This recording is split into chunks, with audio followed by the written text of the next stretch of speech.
بالله من الشيطان الرجيم بسم الله الرحمن الرحيم وكذلك جعلناكم أمة وسطا لتكونوا شهداء على الناس ويكون الرسول عليكم شهيدا وما جعلنا القبلة التي كنت عليها إلا لنعلم من يتبع الرسول ممن ينقلب على عقبيه وإن كانت لكبيرة إلا على الذين هدى الله وما كان الله ليضيع إيمانكم إن الله بالناس لرؤوف رحيم۔ ترجمہ کنز الایمان۔ اللہ کے نام سے شروع جو نہایت مہربان رحم والا۔ اور بات یوں ہی ہے کہ ہم نے تمہیں کیا سب امتوں میں افضل کہ تم لوگوں پر گواہ ہو اور یہ رسول تمہارے نگہبان و گواہ۔ اور اے محبوب تم پہلے جس قبلے پر تھے ہم نے وہ اسی لیے مقرر کیا تھا کہ دیکھیں کون رسول کی پیروی کرتا ہے اور کون الٹے پاؤں پھر جاتا ہے۔ اور بے شک یہ بھاری تھی مگر ان پر جنہیں اللہ نے ہدایت کی، اور اللہ کی شان نہیں کہ تمہارا ایمان عقارت کرے۔ بے شک اللہ آدمیوں پر بہت مہر والا ہے۔ ترجمہ کنز العرفان۔ اور اسی طرح ہم نے تمہیں بہترین امت بنایا کہ تم لوگوں پر گواہ بنو اور یہ رسول تمہارے نگہبان و گواہ ہوں۔ اور اے حبیب تم پہلے جس قبلے پر تھے ہم نے وہ اسی لیے مقرر کیا تھا کہ دیکھے کون رسول کی پیروی کرتا ہے اور کون الٹے پاؤں پھر جاتا ہے۔ اور بے شک وہ لوگ جنہیں اللہ نے ہدایت دی تھی ان کے علاوہ لوگوں پر یہ بہت بھاری تھی، اور اللہ کی یہ شان نہیں کہ تمہارا ایمان ضائع کر دے۔ بے شک اللہ لوگوں پر بہت مہربان رحم والا ہے۔ وَكَذَلِكَ جَعَلْنَاكُمْ أُمَّةً وَسَطًا۔ اور اسی طرح ہم نے تمہیں بہترین امت بنایا، یعنی اے مسلمانوں جس طرح ہم نے تمہیں ہدایت دی اور خانہ کعبہ کو تمہارا قبلہ بنایا اسی طرح ہم نے تمہیں بہترین امت بنایا۔ حضور پرنور صلی اللہ علیہ وسلم کی امت زمانے کے لحاظ سے سب سے پیچھے ہے اور مرتبے کے لحاظ سے سب سے آگے یعنی افضل ہے۔ افضل کے لیے یہاں وسط کا لفظ استعمال کیا گیا ہے، اور عربی میں بہترین کے لیے بھی وسط کا لفظ استعمال ہوتا ہے۔ لِتَكُونُوا شُهَدَاءَ تاکہ تم گواہ ہو جاؤ۔ مسلمان دنیا و آخرت میں گواہ ہیں۔ دنیا میں تو اس طرح کہ مسلمان کی گواہی مومن کافر سب کے بارے میں شرعاً معتبر ہے، اور کافر کی گواہی مسلمان کے خلاف معتبر نہیں۔ نیز اللہ تعالیٰ کے فضل سے مردوں کے حق میں بھی اس امت کی گواہی معتبر ہے، اور رحمت و عذاب کے فرشتے اس کے مطابق عمل کرتے ہیں۔ چنانچہ بخاری شریف میں حضرت انس بن مالک رضی اللہ تعالیٰ عنہ سے روایت ہے کہ صحابہ اکرام رضی اللہ تعالیٰ عنہ کے پاس سے ایک جنازہ گزرا تو انہوں نے اس کی تعریف کی۔ نبی اکرم صلی اللہ علیہ وسلم نے فرمایا واجب ہو گئی۔ پھر دوسرا جنازہ گزرا تو صحابہ اکرام رضی اللہ تعالیٰ عنہ نے اس کی برائی بیان کی۔ حضور پرنور صلی اللہ علیہ وسلم نے فرمایا واجب ہو گئی۔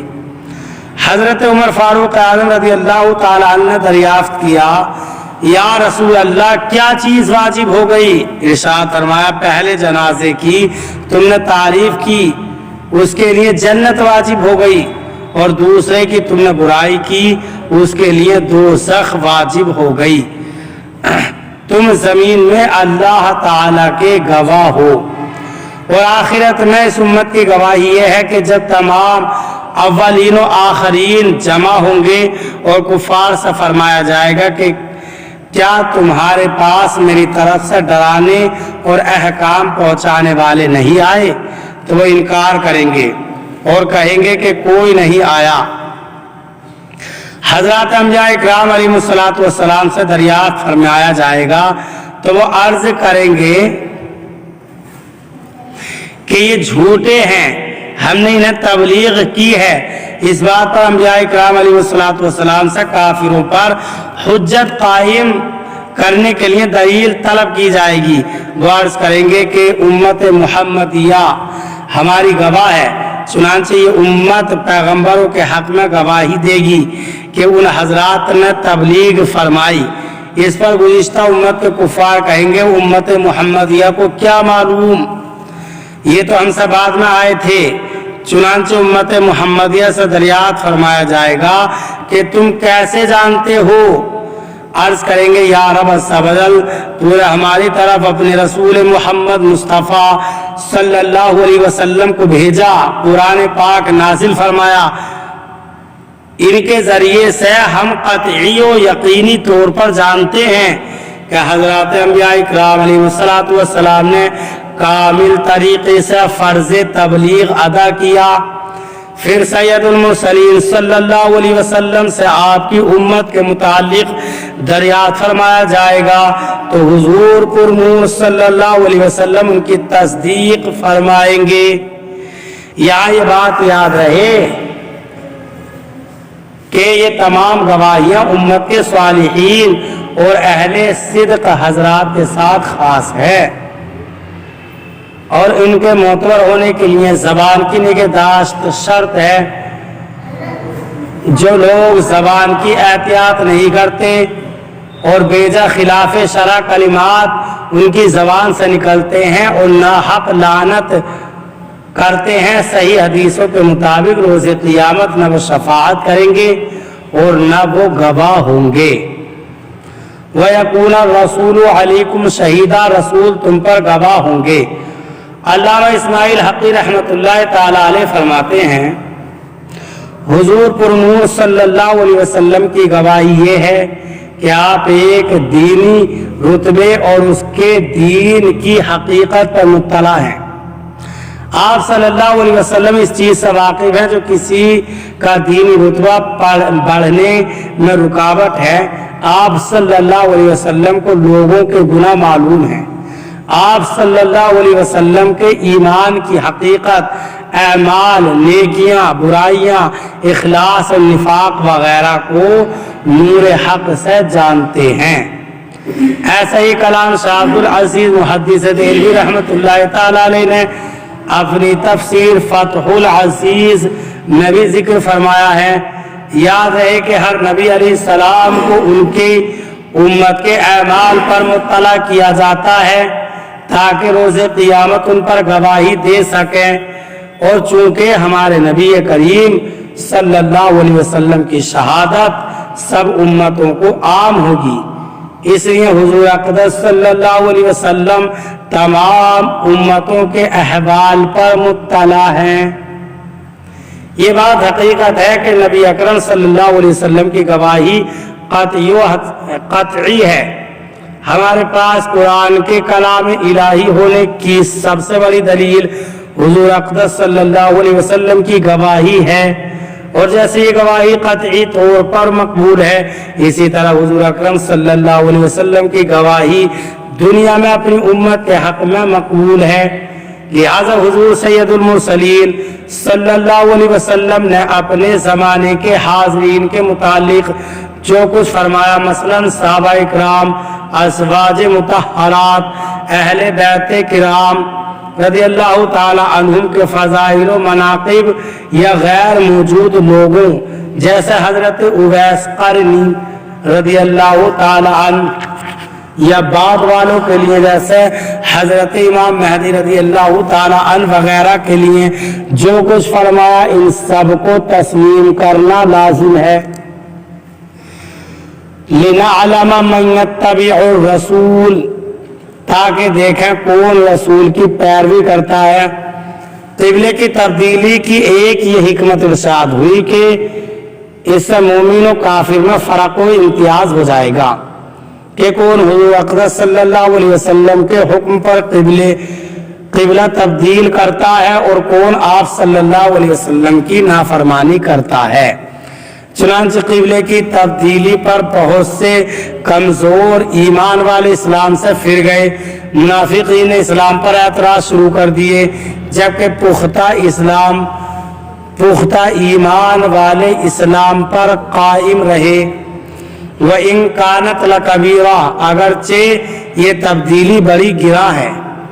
قبلے کی تبدیلی کا کامل الایمان لوگوں نے تو بڑی خوش دلی سے قبول کیا، لیکن منافقوں پر یہ تبدیلی بڑی گراں گزری۔ اس سے معلوم ہوا کہ اللہ تعالیٰ کا حکم معلوم ہونے کے بعد قبول کرنے سے دل میں تنگی محسوس کرنا منافقت کی علامت ہے۔ ہمارے معاشرے میں بھی لوگوں کی ایک تعداد ایسی ہے جن میں یہ مرض بڑی شدت اختیار کیے ہوئے ہے، اور اسی مرض کی وجہ سے اللہ تعالیٰ کے احکام پر عمل کرنا ان کے لیے بہت دشوار ہو چکا ہے۔ حالانکہ کامل مسلمان کی شان تو یہ ہے کہ جب اسے اللہ تعالیٰ کا کوئی حکم معلوم ہو جائے تو وہ اس کے سامنے سر تسلیم خم کر دے اور اپنے نفس سے اٹھنے والی وہ آواز وہیں دبا دے جو اللہ تعالیٰ کے حکم پر عمل کرنے کے معاملے میں اسے روک رہی ہو یا اس کے دل میں تنگی پیدا کر رہی ہو۔ اللہ تعالیٰ مسلمانوں کو ہدایت عطا فرمائے۔ وَمَا كَانَ اللَّهُ لِيُضِيعَ إِيمَانَكُمْ اور اللہ کی یہ شان نہیں کہ تمہارا ایمان ضائع کر دے۔ قبلے کی تبدیلی یہودیوں کو ہضم نہیں ہو رہی تھی اور یہ طرح طرح سے مسلمانوں کو اس کے خلاف بھڑکانے کی کوشش کر رہے تھے۔ چنانچہ کچھ یہودیوں نے بیت المقدس کی طرف منہ کر کے پڑھی گئی نمازوں کے بارے میں مسلمانوں کے سامنے چند اعتراضات کیے، اور بیت المقدس کی طرف منہ کر کے نماز پڑھنے کے زمانے میں جن صحابہ اکرام رضی اللہ تعالی عنہم نے وفات پائی ان کی نمازوں کے درست ہونے پر مسلمانوں سے دلیل مانگی، تو ان کے رشتہ داروں نے تاجدار رسالت صلی اللہ علیہ وسلم سے ان کی نمازوں کا حکم دریافت کیا کہ وہ نمازیں ہوں یا نہیں۔ اس پر یہ آیت کریمہ نازل ہوئی اور انہیں اطمینان دلایا گیا کہ ان صحابہ اکرام رضی اللہ تعالی عنہم کی نمازیں ضائع نہیں ہوئیں، ان پر انہیں ثواب ملے گا۔ یاد رہے کہ اس آیت مبارکہ میں ایمان سے مراد نماز ہے۔ قبلے کی تبدیلی سے پہلے مسلمانوں نے بیت المقدس کی طرف منہ کر کے جتنی نمازیں پڑھی تھی انہیں صحیح قرار دیا گیا، کیونکہ بیت المقدس کی طرف منہ کر کے جو نمازیں پڑھی گئیں وہ بھی اتباع رسول صلی اللہ علیہ وسلم میں ہی تھیں، اور اب جو خانہ کعبہ کی طرف منہ کر کے پڑھتے ہیں یہ بھی اطاعت رسول میں پڑھتے ہیں، لہذا ان سب کی نمازیں درست ہیں۔ حضور اکرم صلی اللہ علیہ وسلم بیت المقدس کی طرف منہ کر کے نماز پڑھیں اور کوئی اس وقت خانہ کعبہ کی طرف منہ کر کے نماز پڑھے وہ بھی مردود ہے، اور حضور پرنور صلی اللہ علیہ وسلم خانہ کعبہ کی طرف منہ کر کے نماز پڑھیں اور کوئی اس وقت بیت المقدس کی طرف منہ کر کے پڑھے وہ بھی مردود ہے، کہ اصل الاصول چیز تو حضور اقدس صلی اللہ علیہ وسلم کی اتباع ہے۔ اسی کو فرمایا لِنَعْلَمَ مَن يَتَّبِعُ الرَّسُولَ تاکہ دیکھیں کہ کون رسول کی پیروی کرتا ہے۔ اعلیٰ حضرت امام احمد رضا خان رحمۃ اللہ تعالی علیہ فرماتے ہیں ثابت ہوا کہ جملہ فرائض فروع ہیں، اصل الاصول بندگی استاذ ور کی ہے۔ اس آیت سے معلوم ہوا کہ نماز کی بہت اہمیت ہے۔ قرآن میں اسے ایمان فرمایا گیا ہے، کیونکہ اسے ادا کرنا اور باجماعت پڑھنا کامل ایمان کی دلیل ہے۔ حضرت جابر رضی اللہ تعالیٰ عنہ سے روایت ہے، حضور اقدس صلی اللہ علیہ وسلم نے ارشاد فرمایا کفر اور ایمان کے درمیان فرق نماز کا چھوڑنا ہے۔